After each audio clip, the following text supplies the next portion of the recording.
Yeah, the first thing that I noticed about Joe when he stepped onto campus was his confidence, and he's maintained that confidence throughout the time that he's been here. But I think the thing that's biggest between last year and this year is how vocal he's been. I think last year he wanted to sort of feel things out, sort of make his name on the team before he was too vocal. But now he's sort of stepped into that more vocal leadership role, and I think it's really going to help us this fall. For people that are curious about the offense, what's changing inside to where maybe people can be excited and say, hey, this is an offense that can finally put up points against Alabama? I use that as an example because of 2 years in a row, no points. People that concerns people on the outside. Absolutely, and I think that Joe Brady's going to bring a lot of sort of mix-ups to this offense. I think we're going to go a lot more horizontal, just with different horizontal passing schemes and things like that. But we're also going to stay within our historic LSU run it down your throat type mentality. So we're going to have sort of a combo of those two different styles, and I think it's going to work well for us.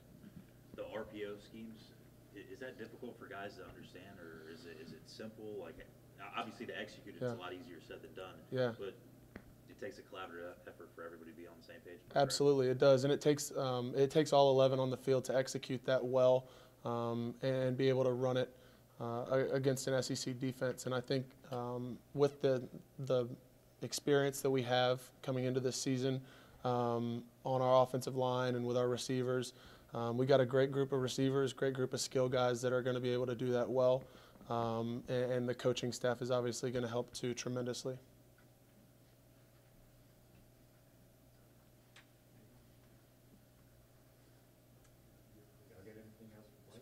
Speaking of Brady, what is it? Just basically, obviously, you say it's more horizontal, but is it more of a route concepts, or is it just basically more? I don't know. Is it different routes, concepts? Like, what is he bringing that's different from? Yeah. From a lot of what he brings to the table is the RPO, obviously, and that's something that's grown in popularity over the last couple of years. And that's something that we really haven't done a whole lot of in the past that we're sort of moving towards. But like I said, we're still going to stick with that run-it-down-your-throat type mentality that LSU has had in the past. And we were actually watching a cut-up yesterday of Leonard in his, I think, 2016 season, 2015 and 2016 seasons, where he was just running it, and we were getting behind the offensive line, and that's the kind of mentality that we want to have. But again, with the new coaching staff that we have, that we're going to kind of combine those two styles. Scheme-wise, do you think it's a little bit more complicated this year, more advanced, and then maybe the terminology and what you're trying to put out there to maybe confuse teams or different personnel packages? Yeah, and I think that's the case, but I also think that we're going to be able to execute it well, given that we've had a year under Coach Ensminger, and we got a lot of guys coming back in the offense. We don't have a whole lot of new guys turning over, so I think it's going to really be effective.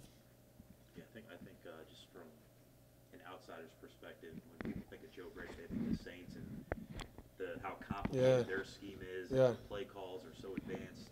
Absolutely. Out there in New Orleans. So absolutely. People are wondering, is that type of offense and the way they run things, is there any similarities that you guys may take from that? Yeah, and I don't spend a whole lot of time in the film room with Coach Brady, but I would assume that he's bringing a lot of that style to Baton Rouge, just from down the street. Hopefully we can find our Alvin Kamara, because obviously he was a big piece to that offense, and he's a big reason why that was so successful. So hopefully we can sort of put those playmakers in positions to make plays. You gonna miss snapping balls to Cole Tracy? Yeah, he's been a lot of fun to be around. He was a lot of fun to snap for, and he's my roommate, so I see him all the time. So he's still fun to be around for sure. What do you think he's going to do at the next level? You think he's ready to be? It's a tough job, man. Yeah. They either love you or hate you. Yeah, absolutely. I think he's ready to take it on. One of the first things that I said in an interview last year in the fall that I noticed about Cole was that his mentality was different from any kicker I've ever seen. And that's what's going to help him at the next level is his mentality, how mature he is, and his approach to the game. And I think he's going to do really, really well. I'm confident in that. Is he in town training? He is. Okay. He is. Yeah, he's been here all spring, obviously traveling for different training with different people. I think he's trained with Morton Anderson, and he's gone to the combine and all of that. So I think he's going to be here through Pro Day, maybe do some workouts for some coaches after Pro Day, but I think his plan is to stay here. You got a bracket? I do have a bracket. I got Yeah. Duke winning it all. I think if Zion stays healthy, I think they're going to be a tough team to beat. But I do have Villanova going pretty far as a 6th seed, so that's sort of my dark horse. Where do you have LSU? Get that. I have them, I think, losing to Michigan State. I think they're the 2 seed in that side of the bracket. I think we can beat Maryland, but I think once we get to Michigan State, that's a tough team to beat too. So. Not a popular opinion around these. Yeah.